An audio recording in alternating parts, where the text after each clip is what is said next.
မင်္ဂလာပါ50 minutes audio book channel မှာကြိုဆိုပါတယ်ဒီ audio လေးကိုအခြေ7မိနစ်15မိနစ်ပေးုံနဲ့နားဆင်နိုင်ပါတယ်ရှင်ဒီနေ့မှာတော့အပိုင်းဆက်20ကိုဖတ်ပြပေးသွားမှာဖြစ်ပါတယ်ရှင် burnout ကိုကုစားခြင်းမနေ့က social media ကနေလူတွေ burnout ဖြစ်တယ်ဆိုတဲ့အကြောင်းရေးထားတာနဲ့ဆက်ဆက်ပြီးကိုယ်စိတ်ကိုစကားပြောတယ်ဆိုတာဘလို့လဲလို့လူတစ်ယောက်ကမေးလာပါတယ်သူမေးခေါ်ကိုမဖြေခင်အရင်ဆိုစိတ်ပင်ပန်းနွမ်းနေရတဲ့အကြောင်းလေးတွေကိုရှင်းပြချင်လို့ဒီစာလေးကိုရေးလိုက်ပါတယ်လူတိုင်းစိတ်သက်ကြတယ်ဆိုတာဘဝမှာအနည်းနဲ့အများတော့ဖြစ်ဖူးကြတာပါပဲစိတ်ဖိစီးမှုစိတ်ညစ်စရာတွေနဲ့စိုးရိမ်တောကတွေဟာလည်းပေါ်လာတတ်ကြတာတဘဝပဲဒါပေမဲ့စိတ်တက်ကြတာ stress ရတာတွေဟာအခြေအကြာကြီးဖြစ်လာတဲ့အခါကိုယ်ရောစိတ်ပါထိခိုက်လာတတ်ကြတယ် burnout ဖြစ်လာကြတယ်ပင်ပန်းနွမ်းနယ်လာတတ်ကြတယ်ခြေကိုလက်ပန်းကျက်လာတတ်ကြပါတယ် burnout ရဲ့သဘောတဘဝကိုကတခုခုကိုပောက်ကွဲဖို့အစစ်တစ်ဖြစ်လာတတ်တာပဲ mind tension and irritability လို့ဆိုကြတာကိုစိတ်မှာ tension ဖြစ်နေတာပေါ့တင်းနေတဲ့စိတ်အခြေအနေလေးတစ်ခုဖြစ်နေတာပေါ့ဘာမှမဟုတ်တာလေးကို overact လုပ်တာလိုတာထက်ပိုပြီးတုံ့ပြန်နေမိတာမျိုးပေါ့အိမ်မှာရောအလုပ်မှာပါထစ်ခနဲရှိအော်ပေးလိုက်မိတာမျိုးဘသူကလာပြောအထိမခံရွှေပကံဖြစ်နေတာမျိုးဆိုကျမတို့မှာစိတ်ဖိစီးမှုတစ်ခုခုဖြစ်နေတာသိချပါပြီစိတ်ဖိစီးမှု stress ဆိုတာလူတိုင်းမှာရှိပါတယ် stress ဖြစ်လာပြီဆိုအရင်ဆုံးအိပ်စက်ခြင်းကိုတိတိတတာထိခိုက်လာတတ်ပါတယ်ခဏလေးအိပ်ပျော်ပြီးပြန်နိုးလာတာပြန်အေးမရတော့တာအိပ်ပျော်နေတယ်လို့ထင်ပေမဲ့တကယ်တမ်းမှာပဝိုးချင်းကအတန်တွေလှုပ်ရှားမှုတွေအားလုံးကိုသိနေတာဒါကိုအင်္ဂလိပ်လိုတော့ insomnia လို့ခေါ်ကြပါတယ်insomnia က3လလောက်ဖြစ်နေပြီဆိုဒီလူဟာစိတ်ဖိစီးမှုရှိနေတယ်ဆိုတာတေချာပေါက်ပြောလို့ရပါပြီအိမ်မပြောဘူးဆိုရင်အလုပ်လည်းကောင်းလို့မရတော့ပါဘူးအာယုဆိုင်လို့မရဘူး concentration ကျလာတယ်ကိုအရန်ကြိုက်နှစ်တက်ခဲ့တဲ့အရာတွေကိုတောင်ပြန်လုပ်ချင်တဲ့စိတ်ဆန္ဒအင်အားမရှိတော့ဘူးဒါတွေကကိုပျော်ရွှင်လာအောင်မစွမ်းဆောင်နိုင်တော့ဘူးနောက်တစ်ခုကအစာစားတာတွေပုံမမှန်တော့ဘူးတချို့လုံးဝမစားတော့ဘူးစားဖို့မိတ်နေတယ်တချို့တစ်ချေလိုစားချင်နေတယ်မုတ်တွေလိုက်ရှာနေတယ်လို့မျိုးပေါ့လုံးရတဲ့အပေါ်မှာလုံးဝလှုပ်ရှားတက်ကြွမှုမရှိတော့ဘူး motivation မရှိတော့ဘူးအလုပ်သွားတဲ့အခါတိုင်းကိုဒရက်တိုက်ဆွဲခေါ်သွားတာခံရတယ်လို့ဘာမှမလုပ်ရသေးဘူးတစ်ချေလိုနေမကောင်းဖြစ်နေတယ်လို့ခံစားရတယ်ဘိုက်နာတယ်ခေါင်းကိုက်တယ်စသဖြင့်ပေါ့9နာရီလောက်အိယာထမ်းမှာအိတ်နေလဲခြေကိုလက်ပန်းကျနေတယ်အဲ့ဒီလိုလက္ခဏာတွေတစ်ခုမဟုတ်တစ်ခုဖြစ်နေပြီဆိုရင် burn out ဖြစ်နေပြီလို့ပြောလို့ရပါတယ် burn out ဖြစ်နေတာကိုကုစားဖို့လိုပါတယ်ဟုတ်ပွဲတက်ရအောင်မယ်ဒီပွဲသွားရအောင်မယ်သူနဲ့ချေးထားတာဖြတ်လို့မကောင်းဘူးသွားမှကောင်းမှာဆိုတဲ့ဝတ္တရားကြီးကိုဆောင်ရွက်ရတဲ့ social pranks တွေကိုရှော့ချဖို့လိုပါတယ်အလုံးလုံးတဲ့အခါမှာခဏpush လုပ်ပေးပါရက်ပေးပါ3နာရီလောက်ဓာတ်လျှောက်လုပ်နေတာထက်စာရင်နာရီဝက်လောက်လုပ်ပြီး7မိနစ်လောက်ဟိုလျှောက်ဒီလျှောက်ပလေးပေါက်ဖွင့်ပြီးအပြင်လေးဖာလေးကြည့်အေးလေးတော့စသဖြင့် break လေးတွေယူပြီးလုပ်တာဟာပိုပြီးထိရောက်မှုရှိနိုင်ပါတယ်စာကြက်နေတဲ့သူတွေဆိုလည်းဒီသဘောအတိုင်းပါပဲစာသုံးဖို့ချက်တချင်းတဖို့နားထောင်ဆိုတာမျိုးပေါ့ကျမတော့အဲ့ဒီအတိုင်းလုပ်ကြည့်တာအဆင်ပြေတယ်နားမယ်ဆိုရင်တကယ်ကိုနားလိုက်ရမယ်အာယုတွေကိုပါနားလိုက်ရမယ်အာယုအကျဉ်းစားတွေစုပြိုနေတဲ့အာယုတုတ်ပြန်မှုကိုစစ်စောတတ်တဲ့ social media ပေါ်ကတည်င်းတွေနားမထောင်မိဖို့မကြည့်မိဖို့မဖတ်မိဖို့တိတ်ကိုအရေးကြီးတယ်တယောက်တည်းနေလိုက်ဖို့ဆိုလိုတိုင်းကရေးကြည့်တယ်စကားတွေအများကြီးပြောမနေတော့ဘူး ကိုယ်စိတ်ကိုပဲနားလည်အောင်လုပ်တယ်ကိုယ်စိတ်ကိုပဲစကားပြောတယ်စိတ်နာကျင်နေတာကိုသိတယ်ဘာဖြစ်လို့နာကျင်ရတယ်လဲနားလည်တယ်စိတ်ရှုပ်နေတယ်စိတ်ရှုပ်နေတာကိုသိနေတယ်နားလည်တဲ့ဒေါသဖြစ်တာဝမ်းနေတာစတဲ့စိတ်ခံစားမှုအမျိုးမျိုးဟာအဲ့ဒီလိုစောင့်ကြည့်လိုက်တာနဲ့ပထမအစစ်အနေနဲ့ဆက်မဖြစ်တော့ပဲတက်သွားတတ်ပါတယ်ဆက်ပြီးကြည့်နေရင်တဖြည်းဖြည်းပါလျားသွားပါတယ်နောက်ဆုံးမှပျောက်ကွယ်သွားပါတယ်ဒါကစိတ်ကိုဖြေလျှော့လိုက်တဲ့ပုံစံပါစိတ်ကိုသိနေတဲ့တတိကအလေးကျအားကောင်းလာတဲ့အခါဝိပဿနာဉာဏ်အထိဖြစ်ပေါ်နိုင်ပါတယ် Day 40ခြေကိုလက်ပန်းကျနေပြီးဘန်းအောက်ဖြစ်နေပြီဆိုရင်တယောက်တည်းဆိုလိုတိုင်းလေးခဏယူပြီးနားလိုက်ပါအသက်ရှူတာကိုအာယုစိုက်ပါစိတ်ထဲမှာခံစားနေရသမျှကိုနားလည်ပေးလိုက်ပါသိနေလိုက်ပါမုဒိတာကျမအကိုတယောက်ကပြောပါတယ်စားတောက်ဆိုင်မှာမိသားစုတစုမွေးနေ့လုပ်ကြတော့အကိုရဲ့တစ်နှစ်အရွယ်သားပစ္စည်းလေးကမွေးနေ့ကိတ်ခွဲနေကြတဲ့လူတွေကိုကြည့်ရင်ဒီဘက်စပွဲကနေသူကပါလက်ကိုလက်ဝါးတီးပြီးပျော်နေလိုက်တာတဲ့ကိုနဲ့လုံးဝတက်ဆိုင်ခြင်းမရှိပေမဲ့သူများရဲ့အပျော်ကိုထက်တူထက်မြဝမ်းသာပေးနိုင်တာမုဒိတာစိတ်ပဲဖြစ်ပါတယ်ကျမအလူတစ်ခုသွားတော့ကျမနဲ့စပွဲတစ်ခုတည်းထိုင်နေတဲ့သူကကျမကိုအလူရှိအမျိုးသားအကြောင်းဖောက်တယ်ချပါတယ်သူတို့ကဆွေမျိုးသားချင်းငယ်ပေါင်းကြီးဖော်တွေပါဒီကောင်ဟာငငယ်ကဘလို့လူကြောက်တဲ့သူဖြစ်ကြောင်းအေကိုလူတွေလာရင်ပုံနေတတ်ကြောင်းစာတွေပဲကြက်ပြီးကောက်နေကြောင်းသူ့ကိုအချောက်လို့ခေါ်ကြကြောင်းသူ့အတွေးခေါ်တွေဟာကြက်မပြည့်ကြောင်းဒီလိုအခြေအနေဖြစ်လာတာအခွင့်အရေးတွေရခဲ့လို့ဖြစ်ကြောင်းစသဖြင့်ပါနောက်ဆုံးပြောလိုက်တာကတော့ဒါကြောင့်သူတို့တမိသားစုလိုကို Facebook မှာတော့ unfollow လုပ်ထားပါတယ်တဲ့မပြိုးဘဲနဲ့ဝါလို့ကွဲအောင်ရရတဲ့ဟာတာပါပဲသူများအလှကိုလာပြီးသူကြွေးတဲ့ထမင်းကိုစားသူ့အကြောင်းဂုံနေပြီးပြောနေနိုင်တဲ့စိတ်ဟာအတော်ကိုကြောက်စရာကောင်းလာပါလားလို့တွေးမိပါတယ်အဲ့ဒီအလူရှင်ကအနောက်နိုင်ငံကြီးတစ်ခုကဆရာဝန်ကြီးဖြစ်ပြီးမြန်မာပြည်ပြန်ရောက်လာတော့ဆွေမျိုးမိတ်ဆွေတွေကိုတွေ့ချင်လို့အလူလုပ်ပြီးဖိတ်ကြားတွေးဆိုတာပါပဲသူသမီးကလည်းပညာအစစ်တန်းချင်းတူတဲ့ဆရာဝန်မပဲ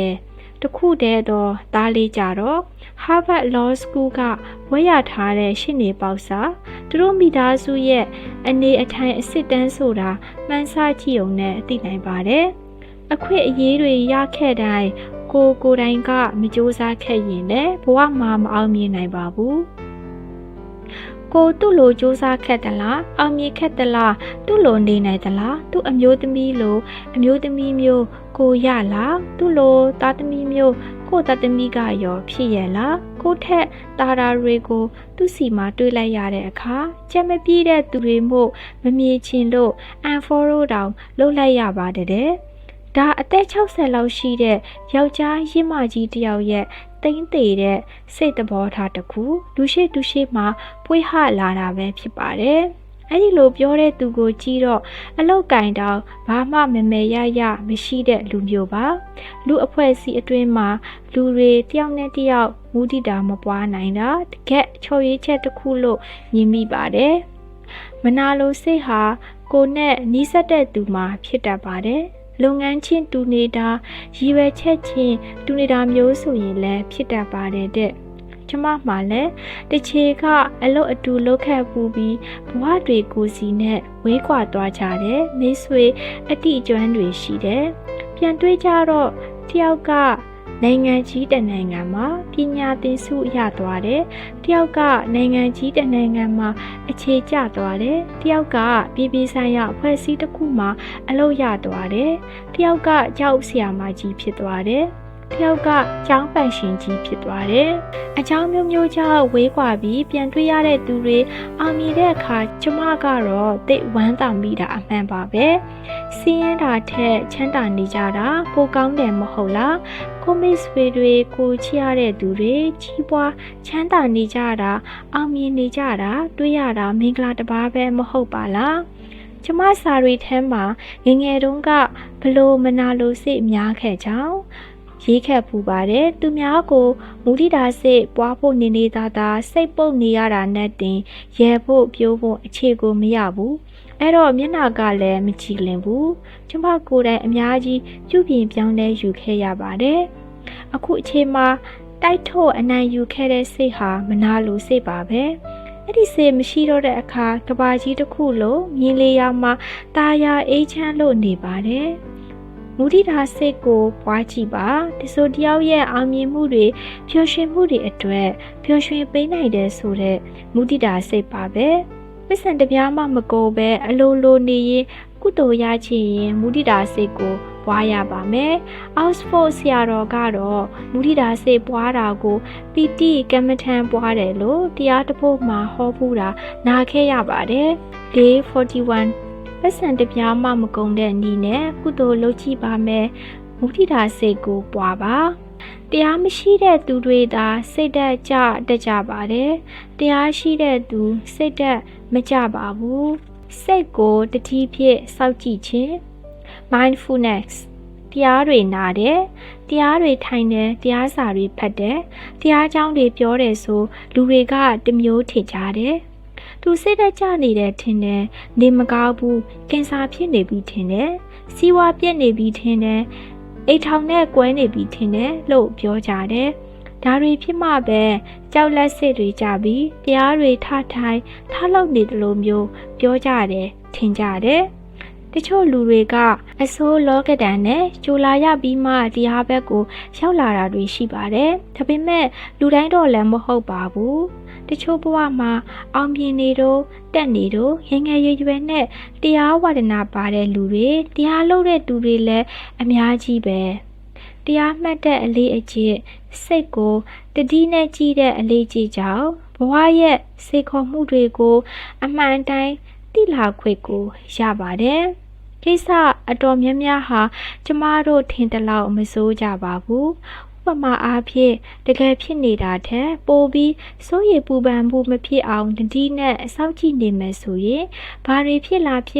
တကယ်ဖြစ်နေတာထက်ပိုပြီးစိုးရိမ်ပူပန်မှုမဖြစ်တော့ပါဘူးဒါဟာတတိရှိတဲ့သူရဲ့အားသာချက်ပဲဖြစ်ပါတယ်နာရီပေါင်းများစွာအလုပ်တွေလုပ်ပြီးခဏနားတဲ့အချိန်မှာအသက်ရှူလေးချိတ်ကန်းကိုလုပ်ကြည့်ပါစိတ်တွေဘလောက်ညစ်ကြသွားတယ်လဲဆိုတာခံစားရမှာဖြစ်ပါတယ်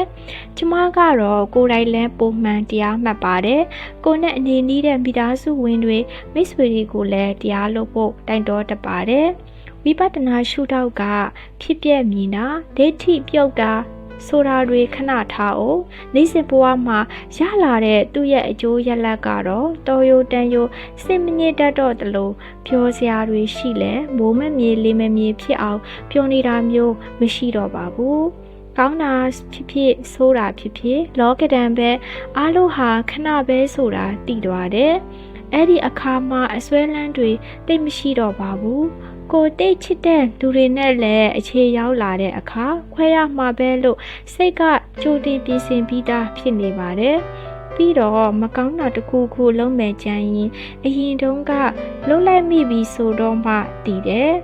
ခုတော့မလုံးမိခင်မှာတတိယပြီး break အုပ်လိုက်နိုင်ပါတယ်ဥပမာကားမောင်းရေးဆဲတာမျိုးပေါ့ကျမအကြိုက်ဆိုခံစားမှုကတော့စိတ်တွေရှင်းသွားတယ်စိတ်ထဲမှာရှင်းနေတယ်စိတ်ကိုညှဉ်းနှွမ်းစေမဲ့အရာမျိုးဆိုအလိုလိုပိတ်ချလိုက်နိုင်တယ်လူတွေအတန်တွေအယုတ်တွေအကြောင်းအရာတွေသတင်းတွေအားလုံးပါတာပေါ့အဲ့ဒါတွေစိတ်ထဲဝင်လာရင်လဲတိတ်တိတာတယ်ချက်ချင်းကိုအကြည်တက်ပြတ်သွားတော့တာပဲကြည်နေတဲ့ရေဖန်ခွက်ထဲရှော့ခဲတခဲကြလာတယ်လို့ပဲတိတ်တိတာတယ်မြောင်းဖို့ရေထဲရှော့ခဲကျသွားတာမျိုးကတော့မတိတာဘူးလေစိတ်ရှင်းတဲ့အခါလုပ်ရမယ့်အလုပ်တွေကိုအာရုံစိုက်လာနိုင်ပါတယ်လူတွေနဲ့တွေ့ဆိုရတဲ့အခါပြည့်ပြည့်တဲ့ဆက်ဆံရေးတွေရလာပါတယ်အပြစ်မတင်ပဲမိသားကိုရှိတ်ထားတဲ့တွေ့ဆုံမှုတွေဖြစ်လာပါတယ် positive thinking တွေပေါ်လာပါတယ်စိတ်အတွင်းငြိမ်းချမ်းမှု inner peace ကိုလည်းရလာပါတယ်ပြဿနာအရန်နည်းသွားပါတယ်ဒါကြောင့်တရားအားထုတ်တယ်တရားမှတ်တယ်ဝေလေထွက်လွေမှတ်တယ်အတ သက်ရှူလေးချိတ်ကန်းလုပ်တယ်တတိနဲ့စစ်ကိုစောက်ကြည့်တယ်ဘလို့ပဲခေါင်းစဉ်တွေပြောင်းသွားဒါတွေလုံနေတဲ့လူတွေဟာစိတ်သက်တွေချိုးကြပြီးဒုက္ခတွေပင်လယ်ဝေနေလို့အားကိုးရာရှာနေကြတာပဲလို့မထင်စေချင်ပါတရားမရှိတဲ့သူတွေဒါစိတ်သက်ကြပါတယ်တရားရှိတဲ့သူစိတ်သက်မကြပါဘူးလုံးရမယ့်အလုပ်တွေကိုတက်ကြွလုံးဆောင်နိုင်ကြပါတယ်တည်ငြိမ်တဲ့စိတ်အရှင်နဲ့အားလုံးကိုကြော်ဖြတ်သွားနိုင်ကြပါတယ်ရိုးစွာအဆိုတေချင်းတရားနဲ့ကြိုလာခဲ့ရင်တောင်မှအေးစစ်စစ်ပဲရေဆိုင်သွားနိုင်ခဲ့ကြသူတွေကိုတွေ့ဘူးပါတယ်တခုဖြစ်တော့မှတရားတွေထိုင်တေခါနီးမှတရားထားလို့ဆိုတာကလည်းပါရမီဉာဏ်အလောရှိတန်သောလူနည်းစုကလွယ်၍တရားရသွားကြတာမျိုးမရှိပါဘူးအလေးအကျင့်မရှိခဲ့ရင်လုံးဝတရားမရနိုင်ပါဘူးတရားရဲ့အရာသာတတိနဲ့ဒီထိုင်ခြင်းရဲ့အရာသာကိုခံစားဖို့တဲ့သူတွေမှသာနားလည်နိုင်ပါလိမ့်မယ်ဒါကြောင့်တရားထိုင်ပါတရားထိုင်ရင်3မိနစ်နဲ့တစ်နေ့ဆက်ခါထိုင်ပါ5မိနစ်နဲ့တစ်နေ့6ခါထိုင်ပါဒီ3မိနစ်5မိနစ်ဆိုတဲ့အခြေဟာကျမတို့မှာမရှိဘူးဆိုတာမဖြစ်နိုင်ပါဘူး Day 42ရက်ပေါင်း42ရက်အတွင်းမှာဟန်ချက်ညီတော်ဘဝကိုရဖို့နီးစပ်ခဲ့ပါသလားအားနည်းချက်အားသာချက်တွေကိုလိုတိုးပိုလျှော့ရောလုပ်နိုင်ခဲ့ပါသလားနေ့တိုင်း project တွေလိုက်လို့ဖြစ်ပါသလား balance way of life စာစုများဟာစာဖတ်သူအတွက်အထောက်ပံ့တဆိုတရာပေးပါသလား audio လေးကိုအစိုးထိနားဆင်ပေးတဲ့အတွက်ကျေးဇူးတင်ပါတယ်ရှင်နောက်ရက်တွေမှာလည်းဆက်လက်နားဆင်နိုင်ဖို့အတွက်ဒီ channel လေးကို like and subscribe လုပ်ပေးကြဖို့မေ့ကြပါနဲ့နော်အားလုံးပဲအဆင်ပြေတဲ့နေ့ရက်လေးကိုပိုင်ဆိုင်နိုင်ကြပါစေရှင်